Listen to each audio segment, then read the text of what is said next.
that section ended up, the final conditions. So we did a new 36-inch steel casing that went 35 feet underneath the road, because when they dig it up, they're taking 30 feet away. And so when they're all said and done, we should be about 5 feet underground, which hopefully, if that all works out right, should be really good. Also going underneath the railroad tracks. And we had to take a lot of the stuff that was overhead and put it underground because there wasn't space for it with where they were staging construction equipment. So these are typical projects that we get. They hand us a diagram or a road drawing and say, figure out how to make this work. So in our industry, we get something new every day. And most of the people that work for us are electrical engineers. We also have civil and structural engineers. But it's all about problem solving. It's, I've got this neat new problem, and how do I make this work? So what are we looking for in new college grads? Obviously, a really strong foundation in engineering knowledge, right? But a close second is the ability to problem solve. You know, they have to be able to go out and look at something and say, how am I going to make this work?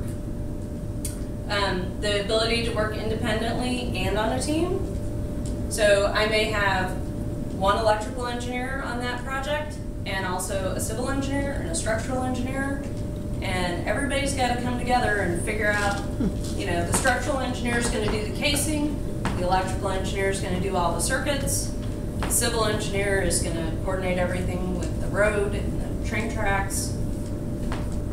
But everybody's got to be able to do their piece and then come together and make it all work. And most, probably as important, is the ability to communicate their ideas, right? Once we figure out a solution, we need to take that to the owner and present it. We need to say, you know, for the Rollins Road project, we had 4 options. So we did sketches and we said, here's the 4 different ways we think this can work. Here's we think our best solution, and then, you know, second, third, and fourth. And sat down and explained that and went through that with the owner. Then we went and sat down with NICOR, sat down with AT&T, sat down with the Department of Transportation, had to get everybody to buy in before we could actually do the engineering to make it work. So some things are pretty easy in an interview to figure out, right? You can talk to somebody and figure out if they have good engineering knowledge. It's a little bit harder to figure out if they're good problem solvers. You know, you can tell pretty easily if they can communicate their ideas, but a little bit more difficult to figure out if they're good at working on their own and working in teams. You know, so for electrical engineers, we start out by looking at, you know, what are the schools that have really strong power engineering programs. So around here, we primarily go to University of Illinois, and we go to Iowa State, because they have 2 of the top ranked power engineering schools in the nation. But, you know, they each graduate 100 kids a year, you know? So we're going in September and hiring our new grads for the following year. And by October, every one of those kids has a job, you know, and maybe 3 or 4 offers. So it's getting challenging. You know, we're competing with our customers for the same kids. Sure. You know, and we have our customers hiring people away from us, which, you know, is also difficult. So some of the challenges that we face: not enough candidates. You know, there's never as many, we never get as many new grads as we're looking for. You know, and never mind the 5 to 7 year people, impossible, right? We have to steal them away from somebody. The need for sponsorship is a big problem. Probably 4 out of 5 of the applications we get are people that need an H-1B sponsorship. So, you know, in my group, we're limited to 2 of those a year, right? 1, they're expensive. 2, there's no guarantee that they're gonna get the H-1B, so you may spend, you know, 18 months training them and then they don't get the H-1B and they have to go home. You know, and we've also had some issues with them being able to communicate very well in English. You know, and then the ability to work independently. You know, we get a lot of kids who are used to working in groups, and then you give them something on their own and they're like, what do I do? What do I do? You know, it's like, sit down and think about it. You need to figure this out before you come ask for help again. But it's a challenge, you know, and when the pool of available talent is so small, it becomes, we have started a program for designers. So those are people that typically don't have an engineering degree, but they have some experience in drafting and, you know, have picked up some electrical knowledge over the years being a draftsperson. And we do some training to help them learn fundamental design.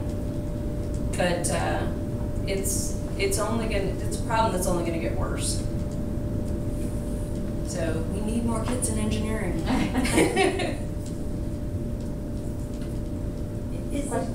Is it better for women now? Because I experienced many of the same things you did, but much longer ago. And it's getting better. You know, I would say there's still, you know, the utilities especially is historically been kind of an old boys network. Right. Yeah. A lot of those guys are starting to retire. You know, so it's certainly not a problem you see with the younger generation as much in terms of, you know, our under 5-year engineers are not seeing it with their peers. Okay. You know, but because I just had a conversation about that yesterday or Saturday with a colleague, and she teaches a gender and women's studies class, and she was saying how her students don't feel there's any problems anymore. And so it was interesting for you to bring that up, because I thought, yes, I had those issues. It's, you know, when I go to an executive meeting at ComEd, there are still typically no other women around the table. Yeah. But it's, you know, ComEd, for example, has their first woman CEO right now. So she's doing a lot to change the culture and the atmosphere over there. They have 2 women VPs. So, you know, it's changing slowly. I would say, you know, when we go out in the field and we're on construction sites, you still rarely see a woman out on a construction site. But it's getting better in the office. You know, there's still not a whole lot of women engineers that you run into in the office. I have 2 that work for me out of the 56 people I have. So, and it's not because I'm not looking for them. You know, but part of the problem is all the big companies go to the same job fairs, right? Yeah. And a lot of them will go with, you know, we need to find 2 women and 2 minorities. Don't care what you have to pay for them. Yeah. You know, so it makes it difficult. You know, but if you are a woman or a minority graduating from engineering school right now, you can pretty much name your own price. There's definitely an awareness that there needs to be more in the workforce, and everybody's looking for them. There's just not that many. There's still not that many in school. Erin, talk a little bit, about what teachers might do with young people at the middle school level and the high school level to encourage them and motivate them to think about this field. I think the biggest thing is to get kids excited about problem solving. You know, give them you know, problems that you can't just follow the book and get the answer, that you need to think about, that you need to do a little bit of research for. Problems that there are multiple right answers, right? Because on all of our projects that we get, there's not one single way that you could solve this problem. There's multiple ways, you know, and we look at all of them. And then we rank them based on, you know, how much is it going to cost, how much time is it going to take. So any kind of problems that you have that, you know, that kids need to get on Google Earth and find out, you know, where that's going or what the distance is without it, you know, that they have to kind of research and figure it out. I have a quick question. Am I interrupting you? No. Sometimes I think educators lack the resources or the knowledge they need to know about how to guide middle school or high school students in the right direction to pique their interest in engineering topics. Could you recommend any sorts of activities or camps or whatever for teachers actually to be immersed in to experience some engineering type of?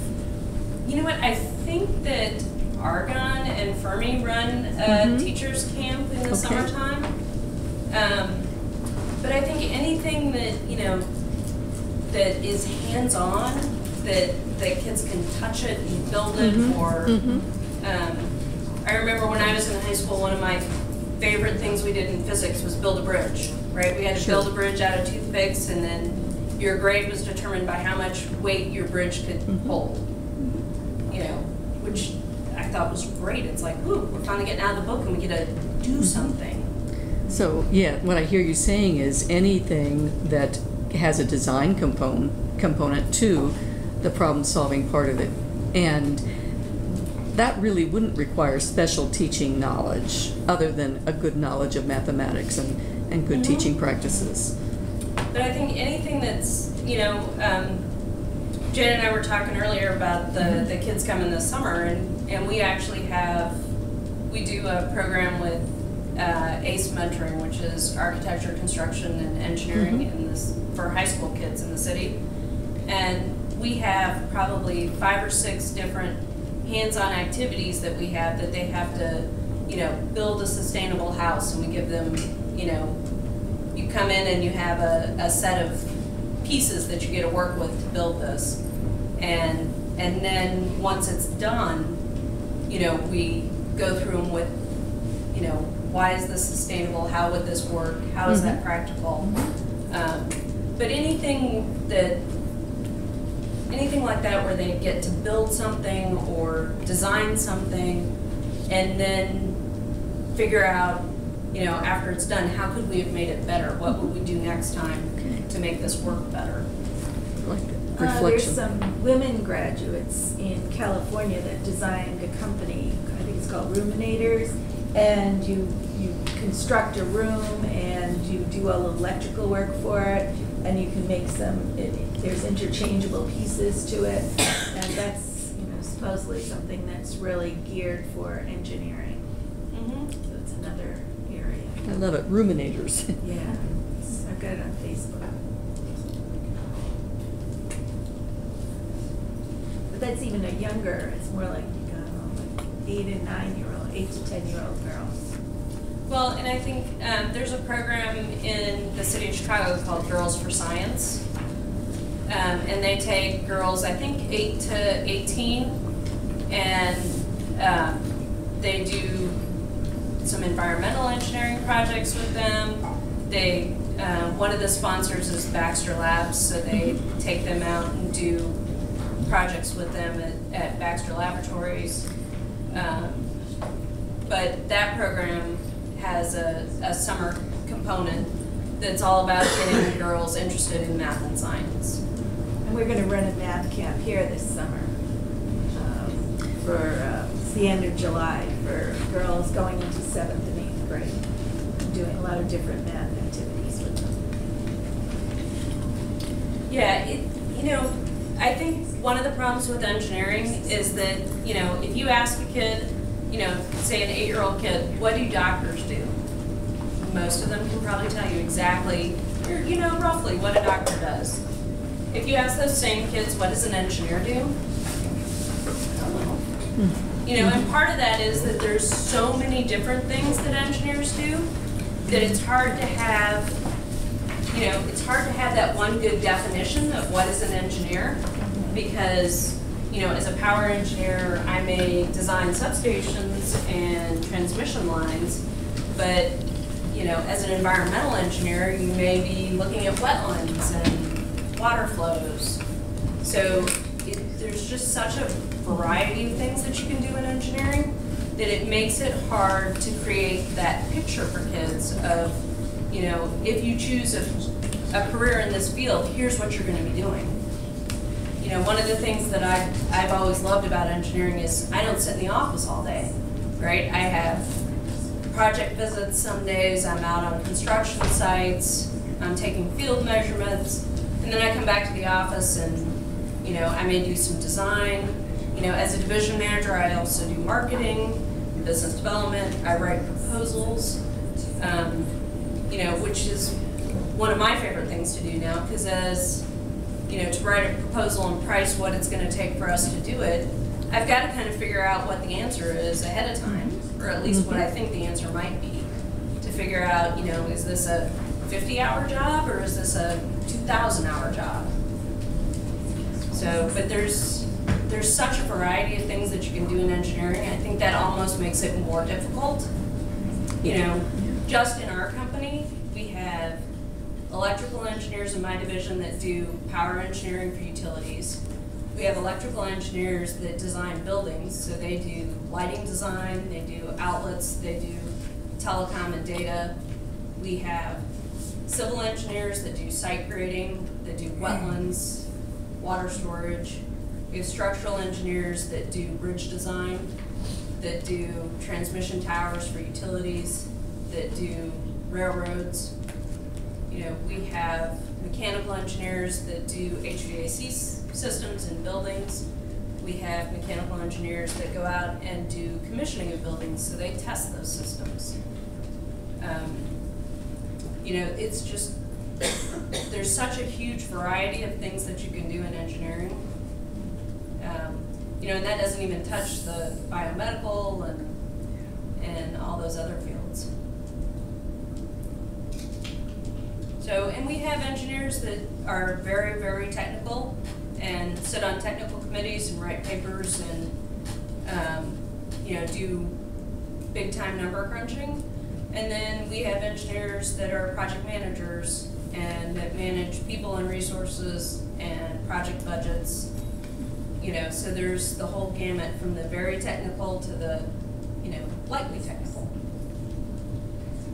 So there's a lot of opportunities to do almost anything in engineering.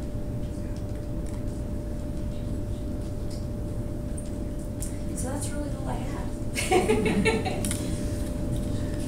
have. I'm really struck when you had up the list of qualities that you look for in a new hire. I'm really struck by how a lot of that aligns with some of the guiding principles of the Common Core Standards. We're looking for people who know basic knowledge. We're looking for people who can solve problems. We're looking for people who can work independently as well as be part of a team. And then just the ability to communicate your ideas. Any one of those pieces missing, and there's a problem. We have a problem. So it's the whole package. It's the whole package that we as educators have a chance to have an impact in informing students to meet those requirements. Well, and you know, even, you know, I had a very technical background in power engineering. Mm-hmm. I can't tell you the last time I used a FEQ.